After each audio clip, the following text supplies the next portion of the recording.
I am 53 years old. My name is Carol Jensen, and for most of my life, I believed I understood exactly how things worked. I was the kind of woman who built her world carefully. I married young, settled into routines, and devoted myself to creating stability. My days were filled with structure, raising my son, keeping the house in order, making sure everything ran smoothly. I took pride in being dependable, in being someone others could rely on. Love, as I came to understand it, was something that belonged to the past, something I had already experienced in its full form. What remained afterward was responsibility, maintenance, quiet endurance. Over time, I stopped asking for more. I convinced myself that was enough. But lately, something had begun to change. Not loudly, not dramatically, just a quiet stirring beneath the surface, like something long buried had started to breathe again. And what happened that afternoon in the laundry room? It didn't shatter my world. It shifted it, gently, irreversibly. It was a Tuesday, one of those still, gray afternoons where the air feels suspended, as if the world itself is holding its breath. The laundry room had always been my small refuge. It wasn't much, just a modest space tucked at the back of the house, but it was mine. A place where I could move without thinking, where routine took over and gave my mind permission to wander. That day I had lit a candle, vanilla and cedar. The scent wrapped softly around the room, warm and grounding. Somewhere in the kitchen, a radio played low jazz, the kind that hums more than it sings. I stood at the folding table, smoothing out freshly dried clothes, stacking them neatly. There was something comforting about the repetition, the quiet rhythm of it. I had just finished folding one of Michael's t-shirts. My son, 27 years old now. It still felt strange to say that number out loud sometimes. He had come home for a week while his apartment building dealt with a water leak. Temporary, he had said, just until things were sorted. But his presence filled the house in ways I hadn't expected. He wasn't the boy I remembered anymore. Not the child who used to run through the halls with scraped knees and wild laughter. He had grown into someone solid, taller than me by a good margin now, broader shoulders, a steadiness in the way he carried himself. Even his voice had changed, deeper, calmer, grounded. And yet, to me, there were still echoes of the little boy he used to be. That never really goes away, I suppose. I was humming quietly to myself when I heard the faint creak of the floor behind me. I turned slightly, expecting him to pass by or say something casual, maybe ask about dinner or make a joke. But he didn't speak. He just stood there. For a moment, I didn't fully turn around. I just felt it, his presence lingering in the doorway, still, focused. It wasn't unsettling exactly, just different. When I finally glanced back, I saw him watching me. Not staring, not in a way that made me uncomfortable, but attentive, like he was noticing something he hadn't noticed before. "Hey," I said lightly, lifting a pair of his socks with a small smile. "Still can't figure out how a grown man loses this many of these." He let out a soft chuckle and stepped into the room. "I swear the dryer eats them. There's got to be some kind of secret portal in there." I shook my head, amused. "If that's true, I would have found it by now. I've been doing your laundry since you were in onesies." He leaned against the counter, arms loosely crossed, watching me as I continued folding. The silence that followed wasn't uncomfortable, but it wasn't empty either. It had weight, a quiet kind of pressure, like something unspoken was waiting just beneath the surface. Then out of nowhere he said, "You always smell like fresh laundry and cinnamon." I paused mid-fold. The words caught me off guard. "That's an oddly specific thing to notice," I replied, trying to keep my tone light. He didn't smile this time. "It's not odd," he said softly. "It's just true." Something in his voice made my chest tighten slightly. I looked back down at the towel in my hands, smoothing it carefully, giving myself something to focus on. Maybe I had just never realized how closely he observed things. Or maybe I had never allowed myself to notice. "I missed this," he added after a moment. "Being home, hearing you in the next room. The smell of this place?" He hesitated slightly before finishing. "You." That last word barely rose above a whisper. I felt a small, unfamiliar flutter in my stomach. Not fear, not quite discomfort. Just something I couldn't immediately name. I turned to face him fully then, grounding myself in something familiar. "You know you're always welcome here, Michael," I said gently. He nodded, his gaze steady. "I know." A pause. "I just see things differently now." Before I could respond, the dryer buzzed loudly, breaking the moment like a sudden crack of thunder. I exhaled without realizing I had been holding my breath. Turning away, I opened the dryer door, letting the warm air spill out around me. But as I reached inside, I became aware of him moving closer, not touching me. Just closer. "Mom," he said quietly. There was something careful in the way he said it, measured. "Can I tell you something without you freaking out?" I let out a small breath, trying to ease the tension. "That depends," I said, glancing over my shoulder. "Are you about to tell me you've joined a cult, or you're moving to Alaska?" He laughed softly. "Neither." I turned halfway toward him again. For the first time, I noticed something in his eyes I hadn't seen before.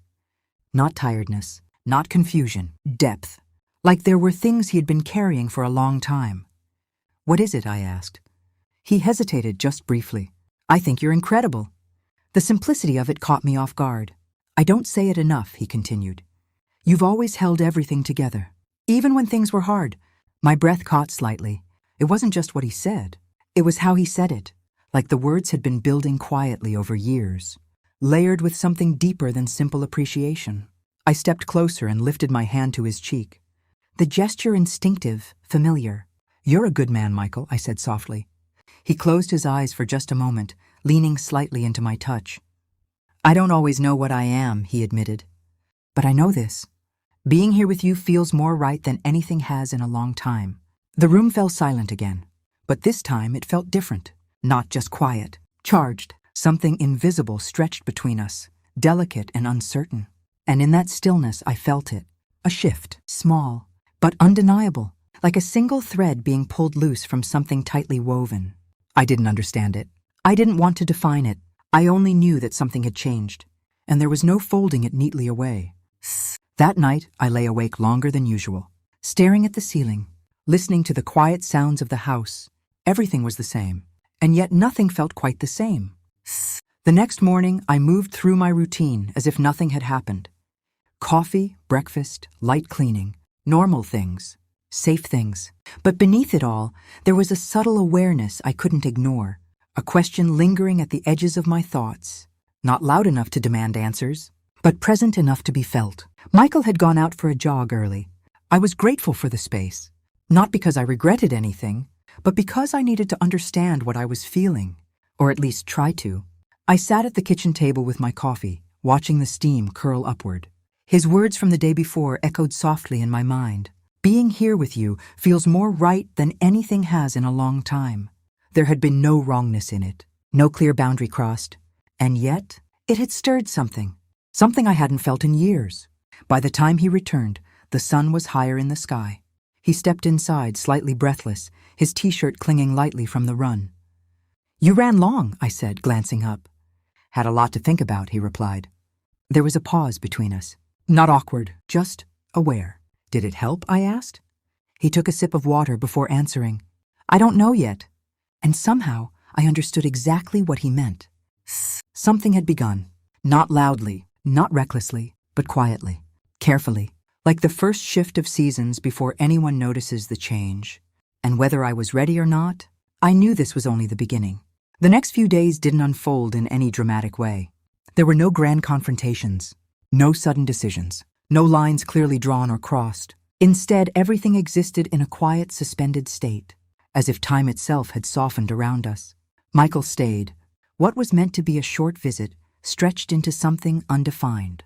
The excuse was simple. His apartment still needed repairs. But deep down, I think we both knew that wasn't the only reason. And I didn't question it. Maybe I should have, but I didn't. Because if I was being honest with myself, I didn't want him to leave. It's strange how quickly something subtle can begin to shape everything.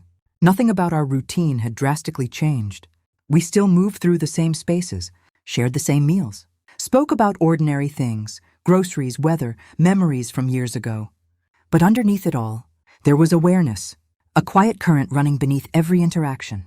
I noticed it in the way he lingered in rooms just a second longer than necessary, in the way his voice softened when he spoke to me, in the way my own thoughts began to drift toward him at unexpected moments. It wasn't overwhelming, not yet, but it was there, and it was growing. One morning, I found him already in the kitchen when I came down. He stood at the counter, pouring coffee into 2 mugs. He looked up when he heard me, offering a small, easy smile. "Morning." Morning, I replied, pulling my robe tighter around me as I stepped inside. He slid one of the mugs toward me without asking. The gesture was simple, familiar, but something about it felt intentional, like he had been thinking of me before I even entered the room. We stood there quietly for a moment, sipping our coffee. No rush, no need to fill the silence. But the silence itself wasn't empty anymore. It held something unspoken. "Did you sleep okay?" he asked after a while. I nodded slightly. More or less. He studied me for a brief moment, like he was trying to read something behind my words. I didn't, he admitted. There was no drama in his tone. Just honesty. I looked at him then, really looked. "Too much on your mind?" I asked gently. He let out a quiet breath, leaning back against the counter. "Yeah," he said. Something like that. We didn't say more. We didn't need to. Some conversations don't happen out loud. Later that afternoon, I found myself folding laundry again. It had always been my way of settling my thoughts, of creating order when things felt uncertain. But this time, it wasn't working the same way. My mind wouldn't quiet. It kept circling back to the same question. What is this? Not in a fearful way, but in a searching way. Like I was trying to understand something that didn't fit into the life I had always known. I was so caught up in my thoughts that I didn't hear him approach this time. I only noticed when his voice broke softly into the room. "You always come back here when you're thinking too much." I turned, slightly startled. He stood in the doorway again, just like that first day, only this time it felt different. "Familiar. You've been watching me too closely," I said, attempting a small smile. "Maybe," he replied. He stepped inside slowly, his presence filling the space in a way I was becoming increasingly aware of. Or maybe I just noticed things now that I didn't before. There was something about that sentence that lingered, something layered. I set the towel down, turning to face him fully. "And what exactly are you noticing?" I asked. He hesitated for just a second. "Then, that you don't let yourself stop." I blinked, caught off guard. "What do you mean?" "You're always doing something," he said. "Cleaning, organizing, fixing things, keeping everything together." His voice wasn't critical. It was thoughtful, observing. "And," I prompted softly, "and I think you do it so you don't have to sit with what you're actually feeling." The words landed quietly, but they landed deep. I opened my mouth to respond, but nothing came out at first, because a part of me knew. He wasn't wrong. "I've had a lot of time to think about things," he continued. "About growing up, about this house, about you." Something in my chest tightened slightly. "And what did you figure out?" I asked. He took a step closer, not too close, but enough that I could feel the shift in the space between us. "That you gave everything," he said. "And somewhere along the way, you stopped asking for anything back." The room felt still, too still. I swallowed slowly. "That's just part of being a parent," I said quietly. "Maybe," he replied, "but it shouldn't be the end of who you are." There it was again, that way he spoke, not like a son repeating something learned, but like someone who had been watching, understanding, feeling, and I didn't know what to do with that. "I'm fine, Michael," I said, though my voice came out softer than I intended. "I didn't say you weren't," he replied gently. He wasn't arguing. He wasn't pushing. He was simply there, present. And somehow, that made it harder to hold on to the certainty I had lived with for so long. We stood there for a moment, neither of us moving, neither of us speaking. But the silence wasn't empty. It was full of things we hadn't yet said. That evening I suggested we sit outside. I don't know why. Maybe I needed air. Maybe I needed space. Or maybe I needed to understand what was happening between us. The back porch had always been one of my favorite places. Simple, quiet, removed from the noise of everything else. The sky was painted in soft shades of pink and gold as the sun began to set. I wrapped a light blanket around my shoulders and sat on the wooden swing. A moment later, Michael joined me. Close, but not too close. The swing creaked gently as we rocked back and forth.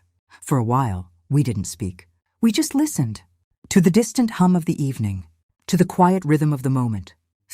"Do you ever miss him?" he asked eventually. I knew who he meant. "Your father." I took a slow breath. "Sometimes," I said honestly. "But not in the way people expect." He glanced at me. "I miss what I thought we had," I continued. "Not what it actually was." He nodded slightly, absorbing that. "I used to think about that a lot," he said. "What things would have been like if he stayed." "We were still a family," I said gently. Just a different kind. He looked out toward the yard, quiet for a moment. I always felt safe with you, he said. The words hit something deep inside me. That's all I ever wanted, I replied softly. Another pause. Then, I want you to feel that way too.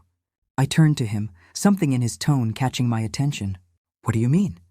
He hesitated. Not out of uncertainty, but out of care. Just safe, he said. Seen. Like you don't have to hold everything together all the time. His words wrapped around me in a way I wasn't prepared for, because they touched something I had buried long ago. The part of me that had stopped expecting to be understood. I do feel safe, I said quietly. With you, I feel seen. The moment those words left my mouth, I felt something shift again. Deeper this time, more real. He looked at me then, not as a child looks at a parent, but as one person looks at another, with clarity, with awareness, and something else I didn't dare name. I don't want to pretend I don't feel something, he said carefully. My breath caught. The world seemed to narrow around us, just the two of us, just this moment. I could have stopped it there. I could have changed the subject, laughed it off, created distance, returned everything to the safe, familiar structure I had lived in for years. But I didn't, because a part of me didn't want to. I don't know what this is, I admitted. Neither do I, he said. But I know it's real.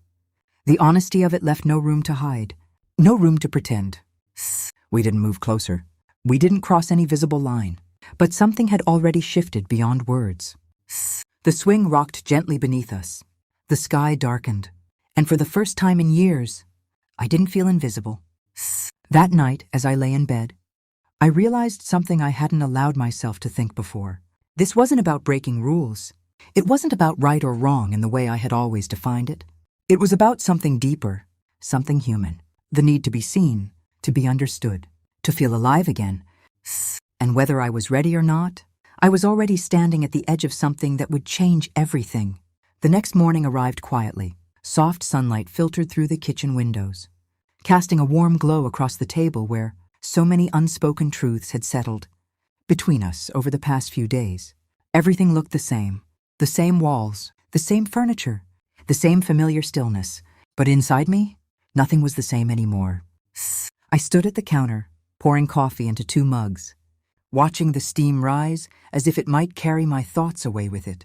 It didn't. They stayed, heavy, present, clearer than they had ever been. For the first time in a long while, I wasn't confused about what I felt. I understood it, and that understanding was both comforting and terrifying. Michael walked in just after 9. His hair was still slightly damp, a loose hoodie hanging from his shoulders. He looked calmer than the night before, but there was a quiet seriousness in his eyes, like he already knew. Morning, he said gently. Morning, I replied, handing him a mug.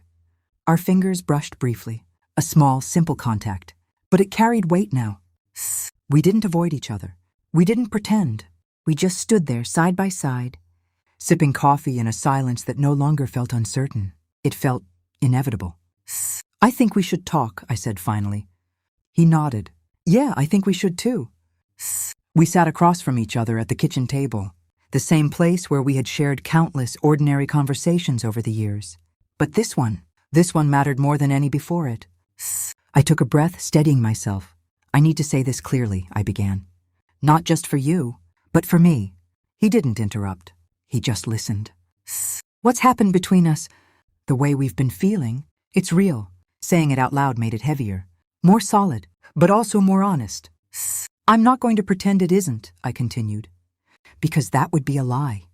And I don't want lies between us. His gaze didn't waver. I don't either, he said quietly. But, I added, my voice softening, just because something feels real doesn't mean it's something we can build a life on. The words hung in the air between us. Not harsh, not cold, just true. He looked down briefly, then back up at me. I know, he said, and I could hear it in his voice. He really did know. There was no anger, no frustration, just a quiet understanding that had been forming in both of us, even if we hadn't fully spoken it yet. I think what we felt, I continued carefully, came from something deeper than either of us expected. He nodded slightly. Yeah, he said. It wasn't just a moment. No, I agreed. It wasn't. I folded my hands together on the table, grounding myself. It came from years of closeness, from shared history, from things we never said out loud. My voice softened further. From loneliness, too, I think. That part was harder to admit, but it needed to be said. I stopped letting myself feel a long time ago, I continued. I stopped believing I was allowed to want more than just being needed. My throat tightened slightly, but I kept going. And when you looked at me the way you did, when you spoke to me the way you have these past few days, I exhaled slowly.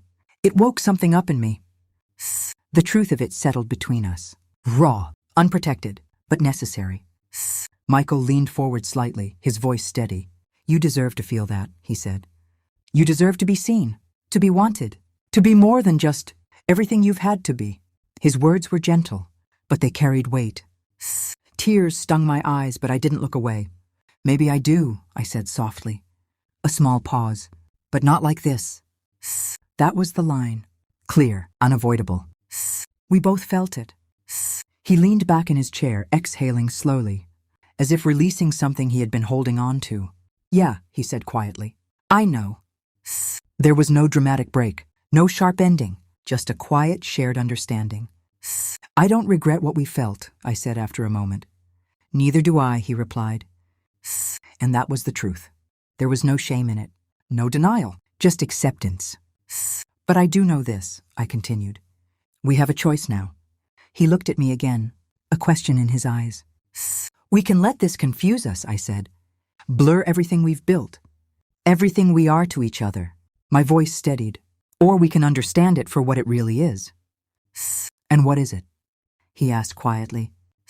I held his gaze. It's a reminder, I said. A reminder that we're both human, that we both needed something, and we found it in a place we didn't expect. The words felt right. Not perfect, but right. And now, he asked. I took a deep breath. Now we choose what we do with that. Silence settled again. But this time it wasn't heavy. It was clear. You're leaving tomorrow, I said gently. It wasn't a question. He nodded. Yeah. Another pause. I think that's good, I added. Not because I wanted distance, but because I understood we needed it. Yeah, he said again. I think so too.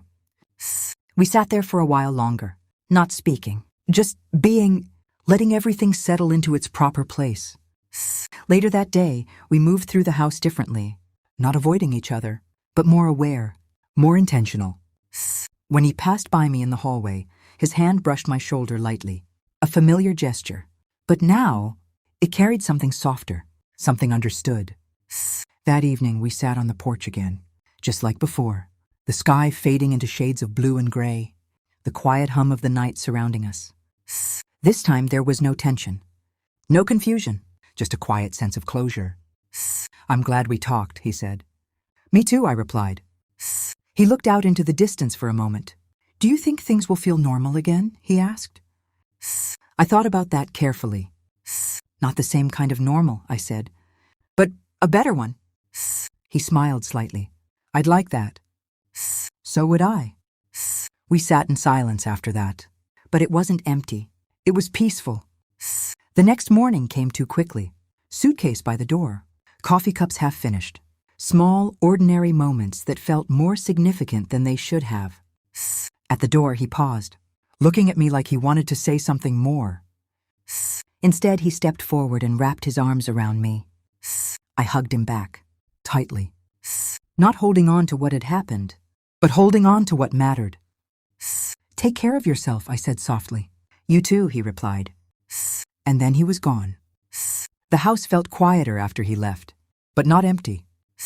I stood in the laundry room later that day, the same place where everything had begun, the same candle still sitting on the shelf. But I wasn't the same woman who had stood there before. Something had changed. Not broken, not lost, changed. I walked to the window, letting the light fall across my hands. Older hands, stronger than I had given them credit for. For the first time in years, I didn't feel invisible. Not because someone else had seen me, but because I had finally seen myself. What happened between us wasn't a mistake. It wasn't something to hide from or erase. It was a moment of truth, a reflection of something deeper, A wake-up call I didn't know I needed. And maybe that's the lesson. Life doesn't always unfold in clean, predictable lines. Sometimes it challenges you. Sometimes it shows you parts of yourself you've ignored. The important thing isn't avoiding those moments. It's what you choose to do after them. And this time, I chose myself.